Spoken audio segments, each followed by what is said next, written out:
अच्छा sorry for the interruption, क्या होगा यहाँ पे नेट फोर्स जो हमने निकाली इसका एक होगा F is equal to F2 minus of F1 is equal to L plus F2 की वैल्यू डाल दी यहाँ पे और ये F1 की वैल्यू डाल दी। फिर इस ब्रैकेट को ओपन करके लिखा, ओपन करने के बाद क्या होगा, ये दो एक जैसे बन रहे हैं तो इनको कैंसिल आउट कर दिया, बचा क्या हमारे पास this one. So this can be arranged as this one. देखो H into A, area into height, that will be equivalent to what? Volume into density into G। Volume किसका? अरे द वॉल्यूम होता है लिक्विड डिस्प्लेस्ड, बॉडी का volume नहीं है, ये volume होता है लिक्विड डिस्प्लेस्ड। कितना जो यहाँ से डिस्प्लेस्ड हो रहा है, ठीक है, into density, density of what, liquid की डेंसिटी कितनी है।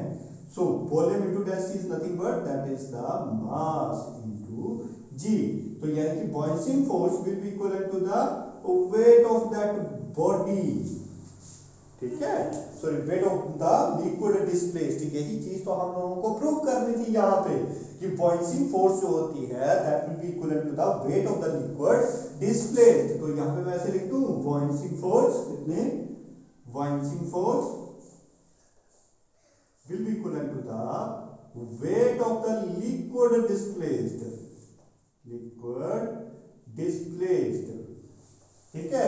इसके इक्विवेलेंट होता है boiling force will be equivalent to the weight of the liquid displaced. यानी कि जब हम बॉडी को इमर्स्ड कर रहे हैं तो उसके ऊपर जो बॉइलिंग फोर्स एक्ट करेगी वो किसके बराबर होगी, that will be equivalent to the weight of the liquid displaced. कितना लिक्विड जो वहां से डिस्प्लेस्ड हो रहा है, ठीक है। So this one is called as the Archimedes principle. हमने इसका साथ में प्रूफ भी कर दिया कि जो बॉइलिंग फोर्स होती है वो किसके इक्विवेलेंट होती है, the weight of the liquid displaced.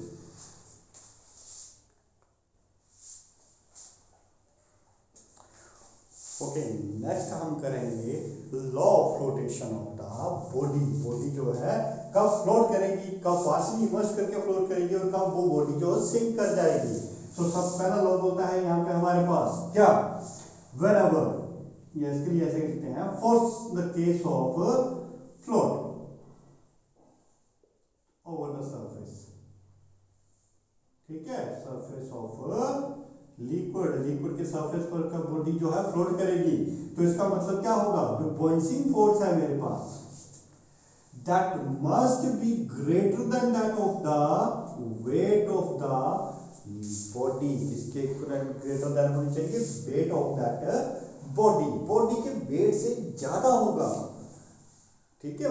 Body या फिर boiling force is greater than that of the liquid displaced by that body, ठीक है, हम ऐसे भी बोल सकते हैं। तो इसको हम ऐसे लिखते हैं बॉइलिंग फोर्स को कैसे लिखेंगे, ओपन करके m into g और wait of the body that is capital M लिखते हैं, कैपिटल M से रिप्रेजेंट किया था m into g, m किसके बराबर था, volume into density into g, where volume होता किसका है, volume of the liquid displaced, density of the liquid displaced, तो ग्रेविटी तो कांस्टेंट होती है, ठीक है। तो यहाँ पे आ गया this one volume of the body, density of the body into जी, तो जी के साथ तो जी कैंसिल आउट हो जाएगा, ठीक है। और volume of the liquid will be equivalent to that of the volume of the body. अरे कोई बॉडी जब फ्लोट कर रही है या सिंक कर रही है तो कितना लिक्विड का वॉल्यूम जो डिस्प्लेस होगा वो तो इक्वल ही रहेगा, किसके इक्विवेलेंट, ठीक है। Volume of the liquid will be equivalent to the volume of the body. तो यहाँ पे मैं इसको सेम कर देता हूँ, density of the this is greater than that of the density of the किसके बॉडी, सॉरी सिंपल वॉल्यूम लिखते हैं यहाँ पे इनटू v। तो वॉल्यूम से वॉल्यूम कैंसिल आउट, तो यहाँ पे हमें इंफॉर्मेशन मिल रही है कि कब बॉडी जो है फ्लोट करेगी। तो फ्लोट के केस में क्या हो रहा है, द लिक्विड की डेंसिटी जो है वो ज्यादा है और बॉडी की डेंसिटी जो है वो कम है। In this case the body will float over the surface of the water, वो डिप ही नहीं करेगी, वो सरफेस के ऊपर फ्लोट करती रहेगी। फॉर एग्जांपल अगर आप बोतल लेते हो, खाली प्लास्टिक की बोतल लेते हो, उसको पानी के ऊपर फेंक देते हो तो वो डिप नहीं करती है, वो उसके ऊपर ही फ्लोट करती रहती है। क्यों, क्योंकि प्लास्टिक की बोतल के अंदर एयर ट्रैप्ड होती है। तो air is a lighter, air की डेंसिटी जो है वो कम है, लेस देन है in comparison to the liquid, liquid की डेंसिटी से कम है। So that's why that float over the surface of the water. Second case for sink, body sink कब करेगी, ठीक है। तो इसके लिए क्या होगा, बॉइलिंग फोर्स जो है ऑब्वियसली लेस होगी किसकी कंपैरिजन में, वेट ऑफ द बॉडी, ठीक है। तो इसको मैं ओपन करके लिख दूं, volume of the liquid, density of the liquid mg less than the volume of the body, density of the body and acceleration due to gravity. Cancel out, और volumes दोनों केसेस में क्या होंगे, सेम रहेंगे। तो डेंसिटी कितनी होगी, density of the liquid is less than that of the density of the body. यानी कि सेकंड केस में बॉडी जो सिंक कर जा रही है, तो यहाँ पे हमें इंफॉर्मेशन मिल रही है कि जो डेंसिटी होगी बॉडी की जो डेंसिटी होगी that will be a larger one as compare to the density of the body. Sorry, density of the liquid is very smaller, ठीक है। क्या होगी, स्मॉल होगी, ठीक है। लेसर एरो लगे ना, density of the liquid is smaller as compare to the density of the body.